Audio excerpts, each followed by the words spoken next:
I'm feeling nostalgic already. I've installed a fresh resource pack especially for this video, and I've got to say, it's got me feeling good. And today we're going to take a look at things that only original Minecrafters remember. But before we start, I have to do this, because if I don't do this, then people will tell me that I've forgotten it down in the comment section, even though it was in episode 2.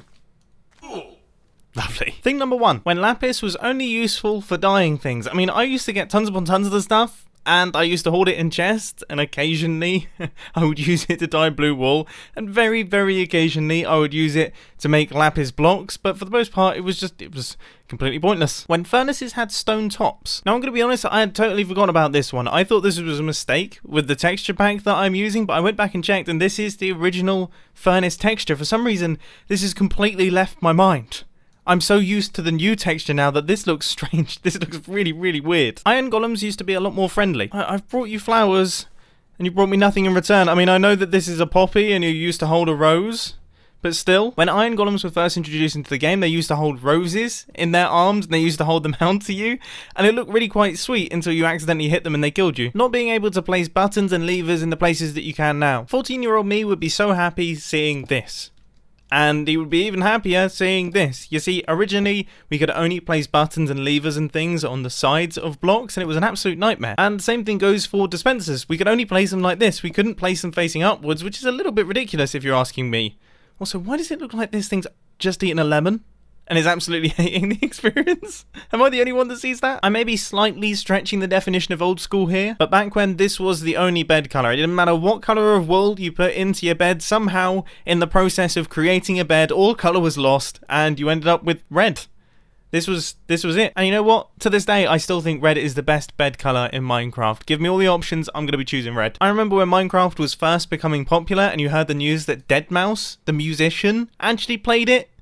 I mean, that made it a little bit cooler. But then when you found out that deadmau5 had his own specific skin with massive ears, I mean, come on. Come on. I don't even really listen to that style of music, but instantly I was a massive fan of deadmau5, alright? The current menu system that we have in Minecraft is really, really nice with the moving backgrounds and things like this, but let's be real. You know, original Minecraft is dirt, isn't it? It's a nice dirt background. That was the choice. Looking back, it was a little bit strange, but it definitely feels Minecrafty. Now, here's a feature that I genuinely hadn't realised that they had removed, even to this day, and it's zombies destroying doors. I hadn't realised that zombies don't destroy doors anymore. I totally thought they still did it. I still protect all the doors in the village to stop them from being broken. It turns out that I'm a bit of a maniac, and I've been doing that for no reason. God, how embarrassing. Right, let's move swiftly on from that one. Location pillars. Back before we had maps and things, the way that you used to mark out an important location that you wanted to remember is to build up a massive pillar that you could see from a distance. So if you were walking past and you spotted it, you'd know that that's the direction that you had to head in. Yeah, I'm kind of glad that we have maps now. What on earth? Oh no, my old school Minecraft texture pack has failed me. It's totally failed me. This is a brand new glass texture that you can actually see through. You see, the original glass texture that used to exist in the game was, well, it just had so many dashes and things on it that you could barely even look through it. Hopefully with some wizard editing, I should be able to superimpose that onto the screen somewhere. Nowadays, we're kind of spoiled for choice. When it comes to wood, I mean, we've got oak planks, spruce planks, birch planks, jungle planks, acacia planks, dark oak planks, and then we also have all the different types of stripped logs and bark, and yeah, I mean, it's pretty diverse. Whereas back in the day, it didn't matter what tree you broke, there was only 3 types: oak, birch and spruce. You would always just get oak planks. In fact, it wasn't even specified that they were oak planks, they were just referred to as wooden planks. Now this one isn't strictly Minecraft, but I think the point still stands. Do you remember when the game started becoming popular and then about 1,000 Minecraft clones just came onto the scene? You know, you'd have people playing Fortress Craft and Block Miner and all sorts of various different things of various levels of goodness, all of them being quite bad. This one's a super minor change, but I appreciate it all the same. When desert temples had wool instead of the terracotta in the center here, they're actually a lot more bright and colourful. Like, it was bright orange and bright blue, and then down at the bottom... well, there was never any wool down here, and I've actually just activated the trap. Oh, and the old school TNT sounds. Well, that was a treat, and totally not a mistake. That was all on purpose, just to show off, you know, I just wanted to show off the old TNT noises. I'm not...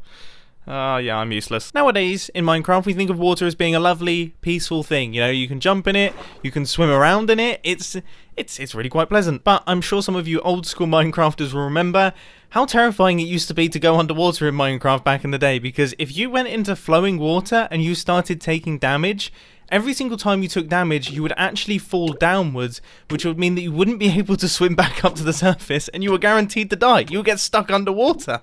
It was a nightmare. This one's actually a little bit too old school for me, but I do remember hearing about it. On April Fools of 2011, a locked chest would generate into any existing Minecraft world, and if you right-clicked onto it, you'd be told you needed to purchase a key from the Minecraft store, and there was all sorts of things available, and it was essentially poking fun at the loot system in Team Fortress 2. Now, as someone who played a little bit of Team Fortress 2 back then, I actually heard about this before I started playing Minecraft, which is a little bit interesting. Although, with that being said, I might have my timelines totally mixed up. I don't even know what there is, let alone when I started playing what. The original name for sugarcane was reeds. However, according to the Minecraft wiki, the community clearly didn't like this that much because they were informally referred to as bamboo and papyrus, which I find really interesting because I look at this and just think sugarcane now, but I suppose now it does look a lot like bamboo, and I'm not sure what papyrus looks like. In my head, all I'm thinking of is papayas, and they definitely don't look like what sugarcane looks like. When there were no specific biome colours and everything was just this bright, luminous green, it didn't matter where you went, everything just looked like this. Now, I'm not sure I'm such a fan of the bright luminous green, but it is quite nice being able to build anything anywhere. I mean, swamps are basically ruined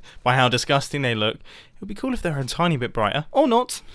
You know, this is why I'm not a developer, because I just flip-flop on my decisions endlessly. Minecraft 2.0, I actually remember this very vividly because I was around my friend's house when the update supposedly dropped, and all of the members of the Hermitcraft server were making videos on it, and I must admit I got super excited, although some of the features sounded a little bit strange, and it was only like 10 minutes later that I realised that actually it was an April Fool's joke. It's one of the only April Fool's jokes I've fully fallen for, but it did inspire me to make that little animation that you saw right there, and that inspired me to make a whole YouTube channel called Things in Nutshells that eventually I gave up on because they took too much time. You know what, I'll chuck a link to it down in the description though if you do want to check out those old videos. The Endless Sky Dimension Rumours. Now, the Aether mod was incredibly popular back when I first started playing Minecraft, and I still love that mod, and actually the developer recently got hired by Mojang, so that's a very happy story.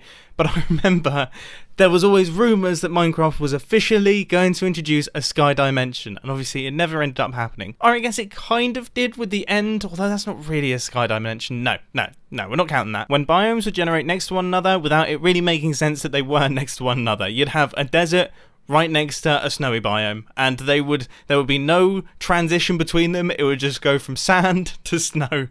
It really didn't make any sense. You could have deserts surrounded by ice. It was all a little bit of a mess. Nowadays, the terrain generation is quite a bit more intelligent. Now, this one is one that I actually kind of stumbled across while I was looking for other features. When it comes to game development, sometimes you have to make a few sacrifices when it comes to realism. Okay, we all know that if you walked into a cactus in real life, it would hurt. And in Minecraft, it does hurt. Now, if you punched a cactus in real life, it would also probably hurt quite a bit. But in Minecraft, you can punch cactuses just fine, you can break them with your bare hands. This didn't used to be the case though. When you used to break cactuses, you actually used to take the same amount of damage as if you were walking into them, which is quite funny. They also apparently used to be able to be placed right next to one another, so you could make floors of cactus. However, I really don't remember that. I remember when I first started playing Minecraft, I searched up Minecraft on YouTube, just put Minecraft into the search bar, and this was one of the first videos that came up, and for good reason. I mean, come on. Look at the size of this build back in 2011 with none of the crazy tools that we have right now. It is, I mean, this brings back all the memories because this was one of the first things that I saw built in Minecraft where I thought, what on earth?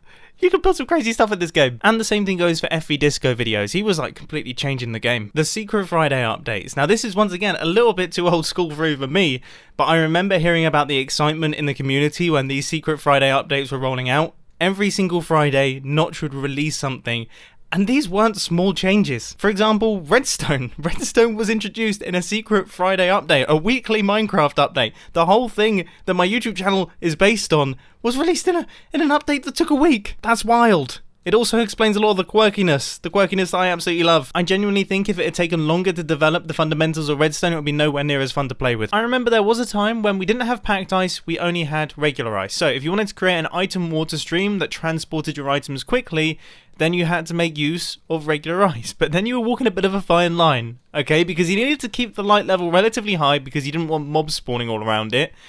But also, it couldn't be too bright because then your ice would melt and your items would drop through your item water stream and be lost forever. I feel bad because throughout that entire clip I never actually threw items into this water stream. There we go, off you pop. Lovely. Right. I would say I'm feeling sufficiently filled with nostalgia now. It's always fun taking a trip down memory lane. Let me know down in the comment section any old school Minecraft things that you feel were missing from this video. Remember, there are 3 other episodes before this, so before you comment the oof sound, just remember that was probably in one of the earlier episodes. Anyway, I really do hope that you enjoyed this video, and I'll catch you in the next one. See ya! And now it's time for me to let you in on the secret. So this texture pack completely made my game unstable with my recording software. It meant that I couldn't press escape or pause the game. Every single time I did it, the game would crash. So I've sellotaped a bottle cap over my escape button so I could never press it. For this entire video, I haven't been able to press escape, and it's been driving me mad.